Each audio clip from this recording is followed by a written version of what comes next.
بسم اللہ الرحمن الرحیم۔ شروع اللہ کے نام سے جو بڑا مہربان نہایت رحم والا ہے۔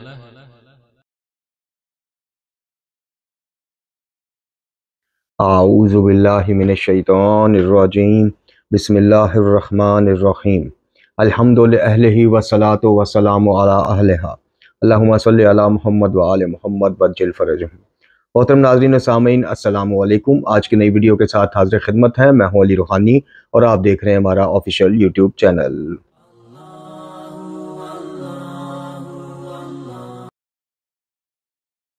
محترم ناظرین و سامعین، آج کی ہماری ویڈیو کا عنوان ہمارے سید و سردار امام معصوم، امام دوئم، جوانان جنت کے سردار، سبط نبی صلی اللہ علیہ وآلہ وسلم سرکار امام حسن مجتبیٰ ابن علی ابن ابی طالب علیہ السلام سرکار کا ذکر خیر آپ کے یوم ولادت کے موقع پر، اور اس سے بھی پہلے آپ کے یوم ولادت کے موقع پر ہم تبریک پیش کرتے ہیں امام زمان جل اللہ تعالیٰ فرد شریف کی خدمت میں اور تمام عالم اسلام کی خدمت میں، اور اللہ رب العزت سے دعا کرتے ہیں کہ اللہ تعالیٰ ہمیں آپ کی سیرت اور آپ کے کردار، آپ کے اخلاق حسنہ اور آپ کی تعلیمات کے مطابق زندگیاں بسر کرنے کی توفیق عطا فرمائے۔ امام حسن مجتبیٰ علیہ السلام کے ذکر خیر کی آج کی اس ویڈیو میں ہم مختصراً گفتگو کریں گے۔ سب سے پہلے آپ کی ولادت کے مختصراً احوال آپ کی خدمت میں پیش کریں گے، اس کے بعد آپ کی سیرت اور اخلاق اور آپ کے فرمودات کی روشنی میں، آپ کی تعلیمات کی روشنی میں تھوڑا سا سمجھنے کی کوشش کریں گے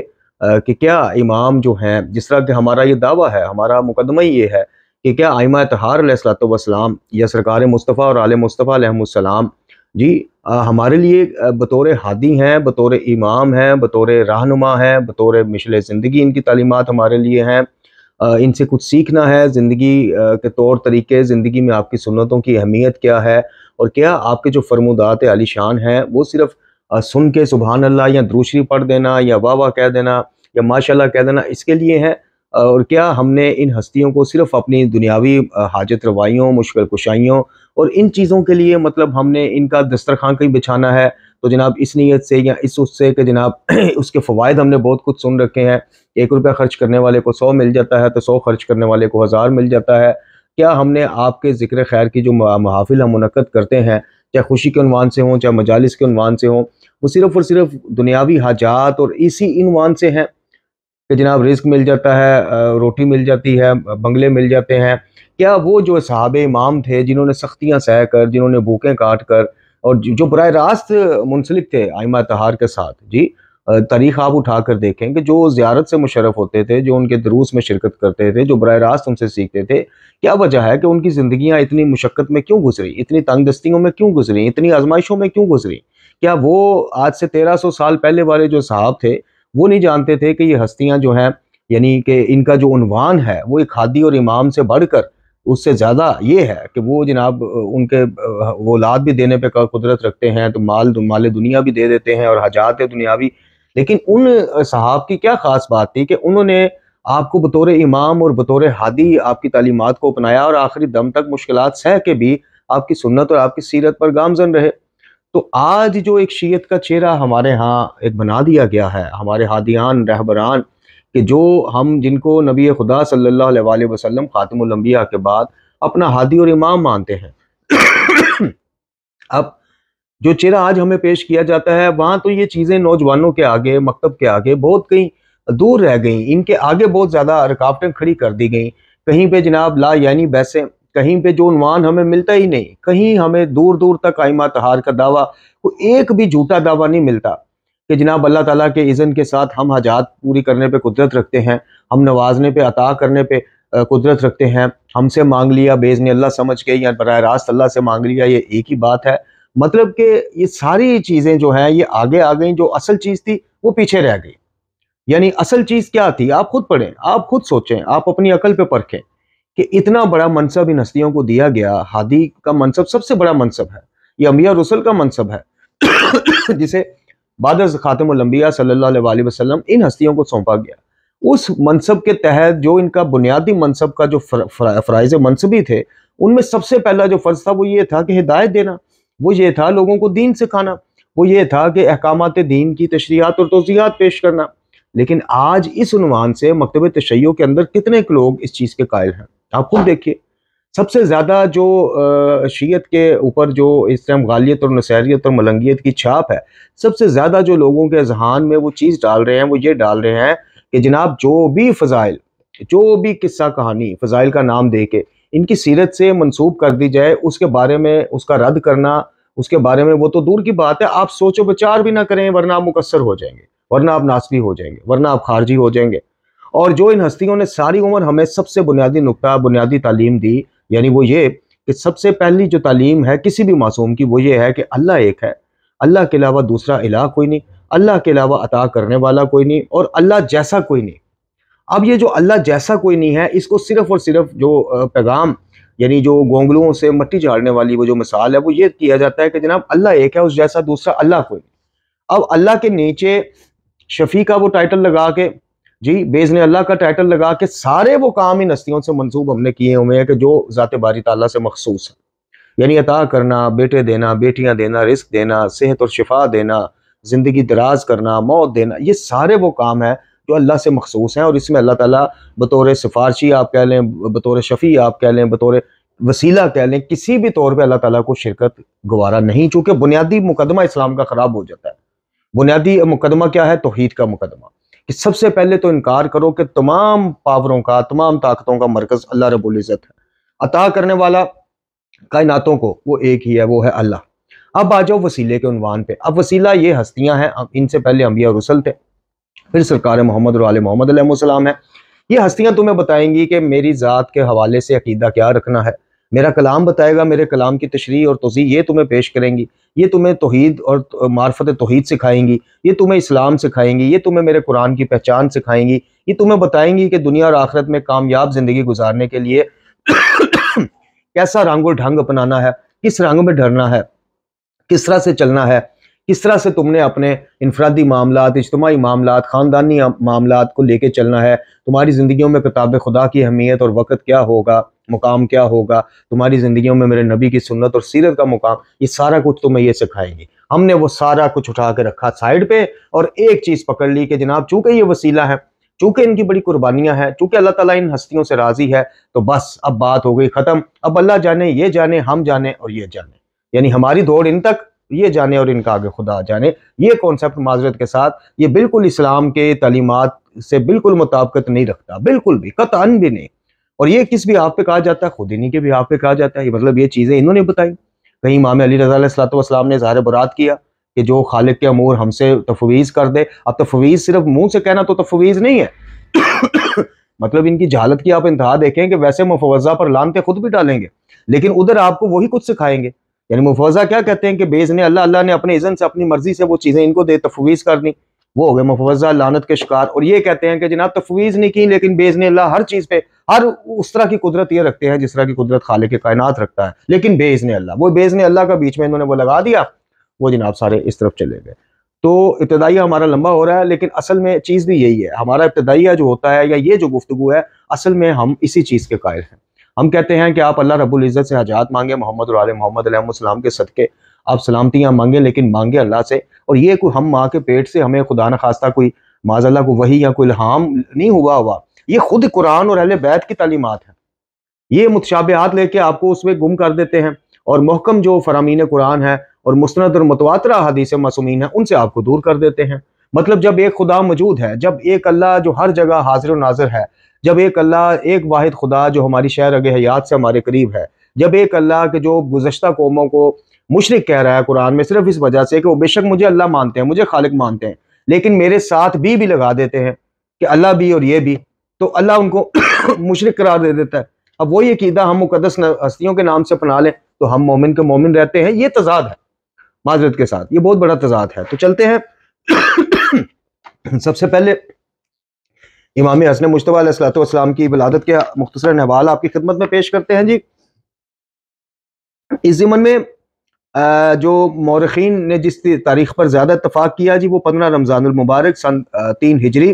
میں آپ پیدا ہوئے۔ یہ وہی مبارک ماہ کہ جس ماہ قرآن بھی نازل ہوا اور آپ سرکار کی ولادت مبارک بھی ہوئی۔ جو ہی رسول اکرم صلی اللہ علیہ وسلم خاتم الانبیاء کو آپ کی ولادت کی اطلاع ملی، آپ میں خوشی کی لہر دوڑ گئی۔ اور آپ اسی وقت جناب سیدہ پاک کے مکان پر تشریف لے گئے اور اسما سے کہا کہ میرا بیٹا کہاں ہے؟ انہوں نے جلدی سے اس مولود مسعود کو زرد کپڑے میں لپیٹ کر آپ کے حوالے کیا۔ آپ فرمانے لگے ارے میں نے کہا نہیں تھا کہ اس بچے کو زرد کپڑے میں مت لپیٹنا۔ پھر رسول اکرم صلی اللہ علیہ وسلم نے آپ کے دائیں کان میں اذان اور بائیں کان میں اقامت کہی۔ چنانچہ جو آواز سب سے پہلے امام حسن مجتبیٰ علیہ السلام نے سنی اور آپ کے دل و دماغ میں اتر گئی، وہ رسول اللہ صلی اللہ علیہ وسلم کی الفاظ اور وہ کلمات تھے، یعنی اللہ اکبر لا الہ الا اللہ۔ آپ کے کانوں میں تکبیر کہنے کے بعد رسول اللہ صلی اللہ علیہ وسلم نے جناب مولا کائنات سے پوچھا کیا تم نے اپنے اس مبارک بچے کا نام رکھا ہے؟ تو آپ امیر المومنین فرماتے ہیں کہ یا رسول اللہ صلی اللہ علیہ وسلم میں آپ پر کیسے سبقت حاصل کر سکتا ہوں؟ چنانچہ رسول اللہ کچھ دیر ٹھہرے رہے جیسے اس معاملے میں کسی حکم کے منتظر ہوں۔ بس جیسا کہ بعض روایات میں آیا ہے کہ اللہ تعالیٰ کی طرف سے آپ کا نام منتخب کیا گیا، یعنی شبر، اور جس کا عربی میں جس کو حسن کہا گیا، تو آپ نے یہ نام رکھا۔ امام جعفر صادق علیہ السلام کی ایک روایت کے مطابق رسول خدا نے امام حسن مجتبیٰ علیہ السلام کا عقیقہ ایک مینڈے سے فرمایا اور دعا کی کہ اللہ اس کی ہڈیاں ان کی ہڈیوں کی طرف سے، اس کا خون ان کے خون کی طرف سے، اس کا گوشت ان کے گوشت کی طرف سے، اور اس کے بال ان کے بالوں کی طرف سے ہیں۔ اے اللہ اس کو محمد اور آل محمد علیہ السلام کے لیے باعث حیات قرار دے۔ ایک دوسری روایت میں ہے کہ رسول اللہ صلی اللہ علیہ وسلم نے آپ کا عقیقہ 2 مینڈوں سے کیا اور جناب سیدہ پاک سے فرمایا کہ حسن کا سر منڈوا کر اس کے بالوں کے ہم وزن چاندی ناداروں میں تقسیم کر دو۔ پھر ولادت کے 7ویں روز رسول اکرم صلی اللہ علیہ وسلم نے ایک روایت کے مطابق ختنہ کرنے کا حکم دیا، اور بعض روایات کے مطابق کہ یہ ہستیاں جو ہیں ختنہ شدہ پیدا ہوتی ہیں، بارہ روایات میں اختلاف ہو جاتا ہے۔ اچھا جی، آپ نے بچوں ختنے کا حکم دیا اور فرمایا کہ 7ویں روز اپنے بچوں کا ختنہ کروا دیا کرو، یہ صفائی اور طہارت کا باعث ہے اور گوشت کو جلد بڑھاتا ہے۔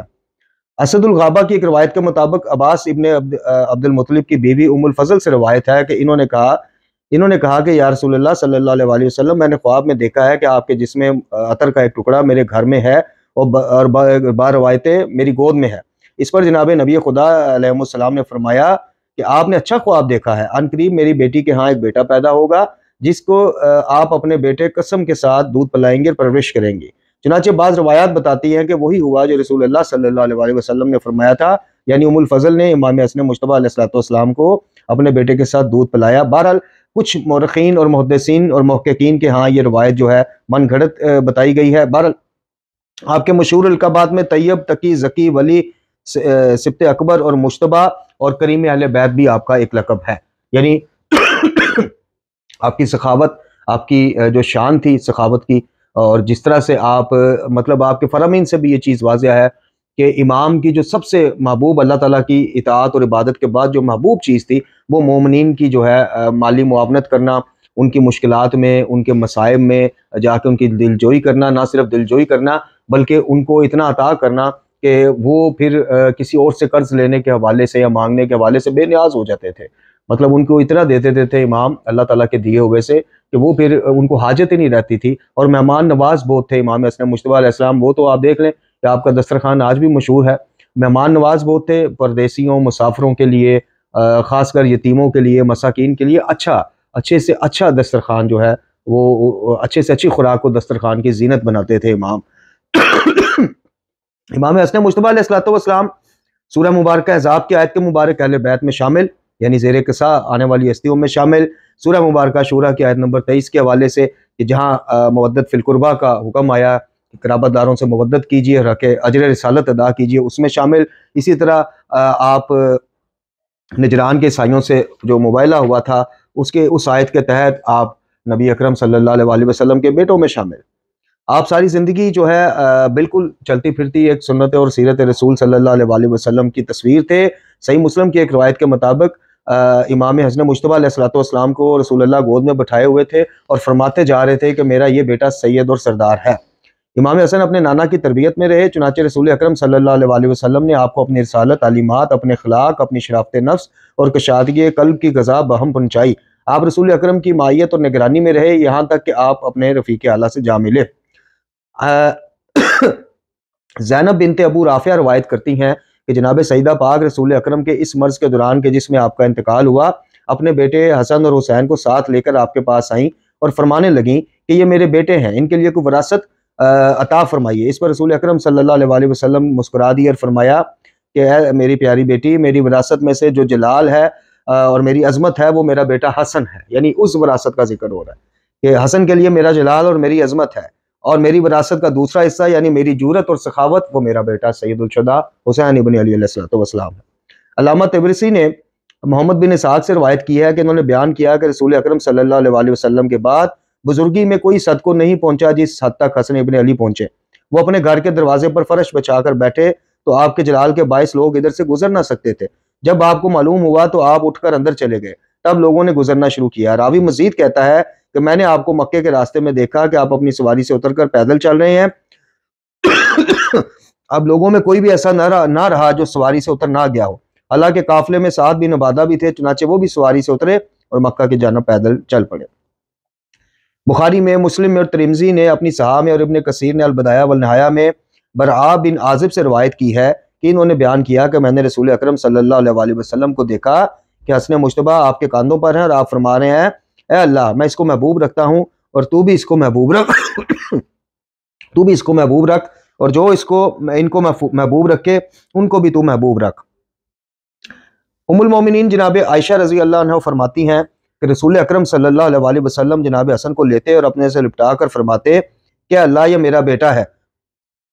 میں اس سے محبت کرتا ہوں اور اس سے بھی محبت کرتا ہوں جو اس سے محبت کرتا ہے. ایک موقع پر رسول اکرم صلی اللہ علیہ وسلم آپ کو اپنے دوش مبارک پر بٹھائے ہوئے تھے کہ کسی شخص سے ملاقات ہو گئی.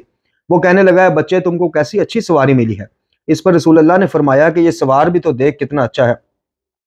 کبھی ایسا بھی ہوتا کہ آپ مسجد میں آتے رسول اکرم حالت سجدہ میں ہوتے، تب آپ سرکار کی پشت پر بیٹھ جاتے. رسول اکرم اپنے سجدے کو امام حسن کی پشت پر بیٹھے رہنے تک طویل دیتے، اور یہی روایت جناب سید الشہداء کے حوالے سے بھی ہے. جب رسول اکرم صلی اللہ علیہ وسلم نماز سے فارغ ہوتے اور مسلمان اس تاخیر کا سبب دریافت کرتے تو آپ فرماتے کہ میرا بیٹا حسن مجھ پر سواری کر رہا تھا، مجھ کو یہ ناگوار تھا کہ میں اسے اترنے میں جلدی کروں. اسی طرح امام حسن مجتبیٰ علیہ السلام کی انکساری اور سخاوت کے بارے میں مورخین نے لکھا ہے کہ اس بابت بہت بے شمار روایات اور آثار ہم تک پہنچے ہیں، یعنی مورخین تک، کہ آپ کی انکساری اور سخاوت بالکل مشابہ رسول اللہ صلی اللہ علیہ وسلم کی انکساری اور سخاوت کے تھی. ایک روایت کے مطابق آپ کا گزر ناداروں کی جماعت کی طرف سے ہوا. وہ لوگ زمین پر بیٹھے روٹی کھا رہے تھے. ان لوگوں نے آپ کو اپنے ساتھ شریک ہونے کے لیے بلایا. تب آپ ان کے ساتھ بیٹھ کر فرمانے لگے کہ اللہ غرور کرنے والوں کو پسند نہیں کرتا. جب وہ لوگ کھانے سے فارغ ہوئے تو آپ نے ان کو اپنے یہاں کھانے پر بلایا، چنانچہ ان کو کھانا کھلایا، لباس دیا اور بطور تحفہ بہت سی چیزیں دی. ایک دوسرے موقع پر آپ فقراء کی طرف سے گزرے جو کھانا کھا رہے تھے. انہوں نے آپ کو اپنے ساتھ شریک ہونے کا کہا، چنانچہ آپ سواری سے اترے اور ان کے ساتھ بیٹھ کر کھانا تناول فرمایا. اس کے بعد ان کو اپنے گھر لے گئے جہاں ان کو کھانا بھی کھلایا اور بہت سی چیزیں بطور تحفہ عطا فرمائی. پھر آپ نے فرمایا کہ اس معاملہ میں فوقیت انہی کو ہے کیونکہ ان کے پاس اس کے علاوہ کچھ نہ تھا جو انہوں نے مجھ کو کھلا دیا، جبکہ ہم کو وہ سب کچھ بکثرت ملتا ہے جو ہم نے ان کو دے دیا.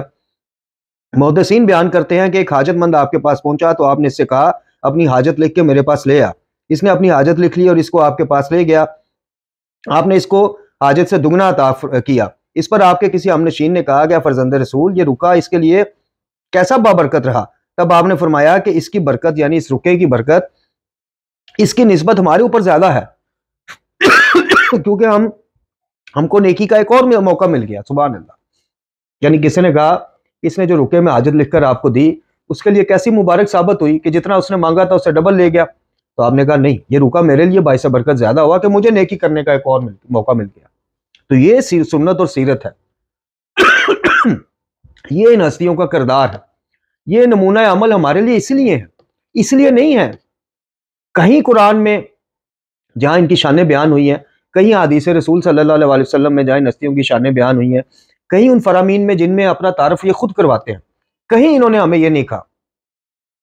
کہ ہمارا جو مقام و مرتبہ ہے وہ اللہ تعالیٰ نے بیزنے اللہ ہر چیز پہ ہمیں وہ کر دیا، ولایت تکوینی دے دی، امور سپرد کر دیے. نہیں، جہاں کہا یہ کہا کہ جناب ہم اللہ کے بندے ہیں.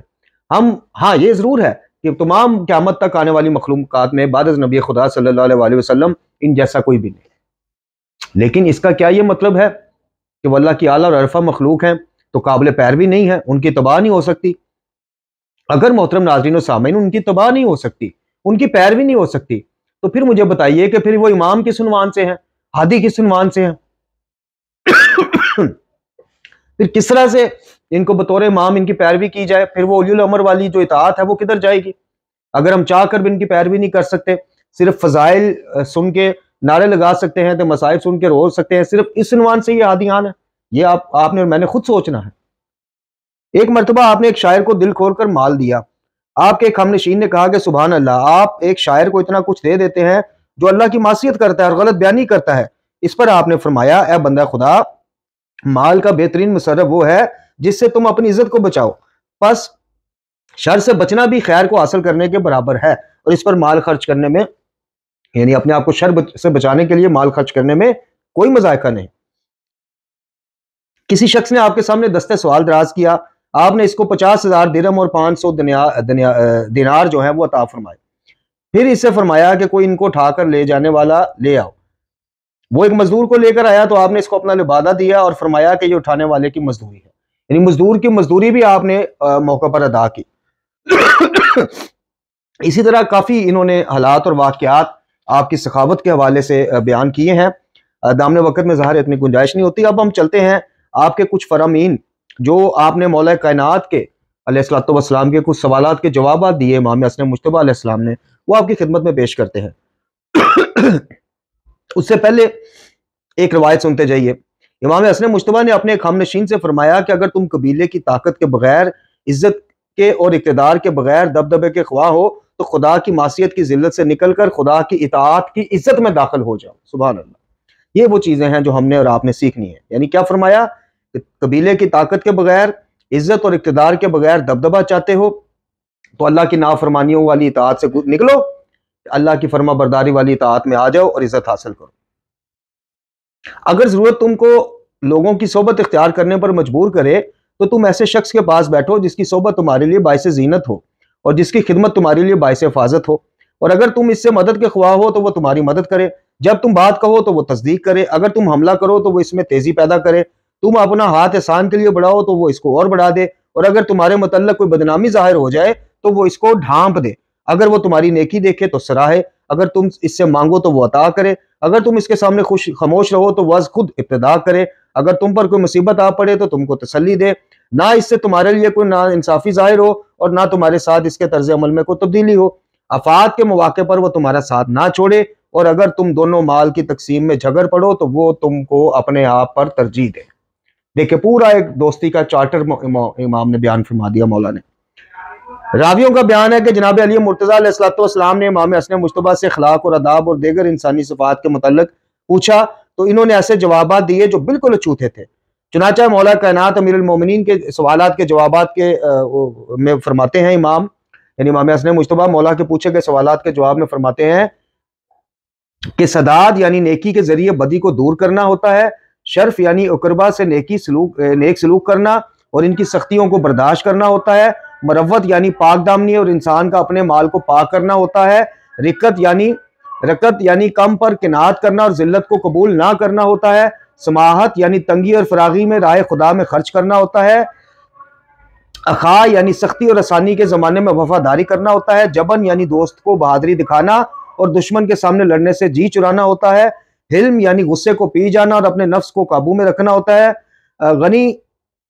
غنا یعنی اللہ کی تقسیم پر اپنے نفس کو راضی رکھنا ہوتا ہے اگرچہ وہ کم ہی کیوں نہ ہو، اور سب سے بڑا غنی بھی وہ ہوتا ہے جو اپنے نفس سے بے نیاز ہو، فقر یعنی نفس کا ہر شے پر للچانا، کلفت یعنی تمہارا بولنا جبکہ تم سے سروکار ہی کوئی نہ ہو، خام خواہ بولنا، کرم یعنی سوال کرنے سے پہلے دے دینا کرم کہلاتا ہے، اور بلا دریغ نیکی کرتے رہنا اور مناسب موقع پر کھانا کھلاتے رہنا بھی کرم کہلاتا ہے۔ یہ مولا کائنات علی بن ابی طالب علیہ السلام نے کچھ سوالات پوچھے تھے، یعنی مولا نے پوچھا تھا سداد کیا ہے، شرف کیا ہے، مروت کیا ہے، سماحت کیا ہے، اسی طرح جبن کیا ہے، یہ چیزیں مولا نے جناب امام سے پوچھی اور امام نے یہ جواب ماشاءاللہ مولا کو بتائے۔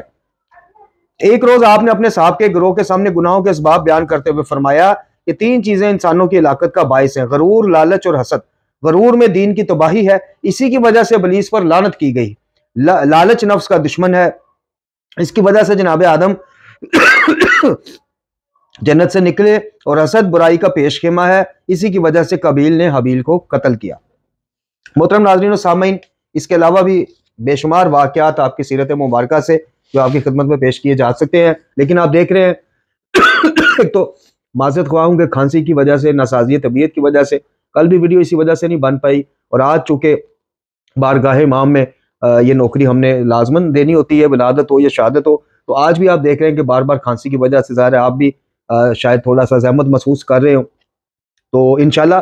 ائمہ طہار کے ولادتوں اور شہادتوں کے عنوان سے ہمارا ایک اپنا طریقہ کار ہے، ہم جو ہے ان کی سیرت کو وہ کرتے ہیں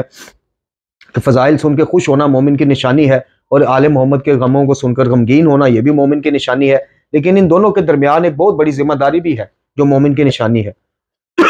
اور وہ یہ ہے